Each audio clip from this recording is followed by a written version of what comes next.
ika-81 na natatag na probinsya, isa sa pinakabagong probinsya sa Pilipinas na matatagpuan sa katimugan ng Davao sa Mindanao, na dati ay sakop ng probinsya ng Davao del Sur.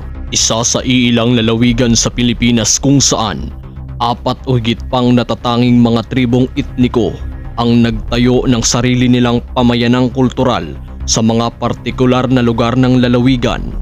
Ngayon, ating alamin, Hondiukid ug Lalagunta, ingod to Davao Occidental.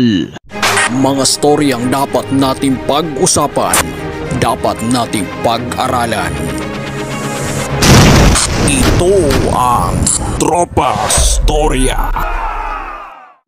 Katutubong taga-Kaulo na malaking porsyento na matatagpuan sa mga kabundukan ng Malita at Santa Maria, Blaan, ay naninirahan sa kabundukan ng Jose Abad Santos at ilang lugar sa lungsod ng Sarangani. Tribong Manubo ay matatagpuan sa mga lungsod ng Malita, Don Marcelino at Jose Abad Santos. Iba't ibang grupo ng etnolingwistiko ng mga Muslim ay halos naninirahan sa baybaying lugar ng Malita at katimugang bahagi ng Jose Abad Santos at Sarangani. Ang pangalang Davao ay nagmula sa kawikaan ng mga Bagobo kung saan mayroong 3 subgroups. Ito ay ang Obos, Klata o Giangan at Tagabawas. Sa lugar ng Davao ay may malaking ilog at ang tawag ng tribong Obos ay Dava, habang ang tawag ng mga tribong Klata ay Dawaw at ang tawag ng mga tribong Tagabawas ay Dabo. Kaya naman, ang pangalan ng lugar ay nagmula sa pinagsamang katawagan ng 3 Bagobo group sa ilog at dito nagmula ang pangalang Davao.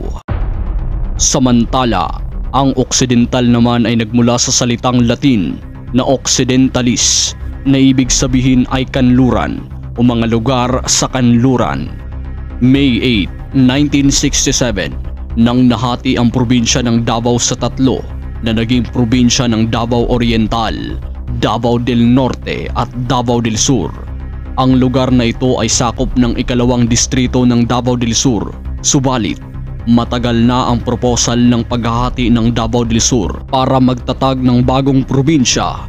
Ito ay sa ideya ni dating Congressman Benjamin Bautista Sr. na sinasabi at idinidiin ang katotohanan dahil sa malaking lugar ng lalawigan ang pangangasiwa sa 2 distrito kung saan ang mga lungsod ng ika-2 distrito ay halos bulubundukin at ang mga pangunahing serbisyo, pasilidad ng infrastruktura ay halos hindi maabot.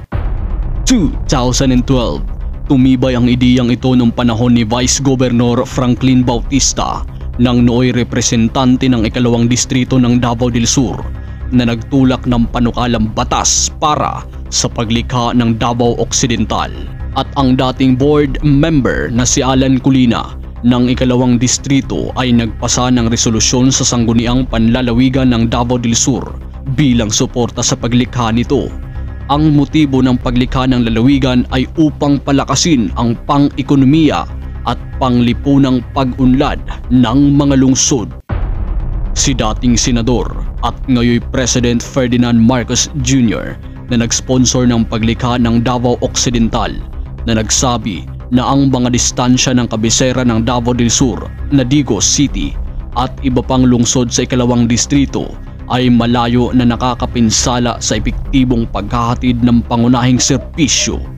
November 28, 2012 at December 5, 2012, ipinasa ng kapulungan ng mga kinatawan at ng Senado. January 14, 2013, nilagdaan ng dating Pangulong Benigno Ninoy Aquino III. October 28, 2013, sa pamamagitan ng isang plebisito na pinagtibay ng mga residente sa lugar. Sa ginanap na plebisito, 76.57% voting population ang nagsabing aprobado sa pagtatag ng Davao Occidental. 180,162 ang bumoto ng yes, samantalang 55,139 o 23.43% ang bumoto ng no, kung kaya't nanaig ang pagbuo at pagtatag ng probinsya ng Davao Occidental. Ito ay binubuo ng 5 lungsod, ang Santa Maria, Malita na siyang kabisera sa lalawigan, Don Marcelino, Jose Abad Santos at ang Island Municipality of Sarangani. Dala ang tradisyon, ang pagsasaya, pagsasama at pagpapakita ng kultura na ipinagdiriwang taon-taon ng mga katutubo, ang Gaginaway Festival. Ang isa din sa sikat na ipinagdiriwang ay ang Kapyaan Festival sa Jose Abad Santos. Ito ay upang ipagdiwang ang masaganang ani at biyayang natanggap ng mga lokal na residente ng lungsod. Panaghiusa Festival sa Santa Maria. Ito ay pagsasaya upang makita ang iba't ibang tribo ng Davao Occidental. Masbolo Festival ng Sarangani, ang pagtitipon ng 3 pangunahing tribo ng Sarangani, ang Blaan, Sangir at Marore, at ang Indo tribe na naninirahan sa mga isla. Ito ay karaniwang pinagpala ng kalikasan na hindi maitatago ng Davao Occidental ay may malawak na mga lupa na pang-agrikultura. Mayroong mayamang palaisdaan. Bukod sa mahabang baybayin nito kung saan nakikita ang naggagandahang dalampasigan. Iba't ibang etniko na umiiral sa Davao Occidental kung saan nag-aambag sa mayamang pamana nitong kultura at makulay na tradisyon ng mga tao sa lugar. Send stars.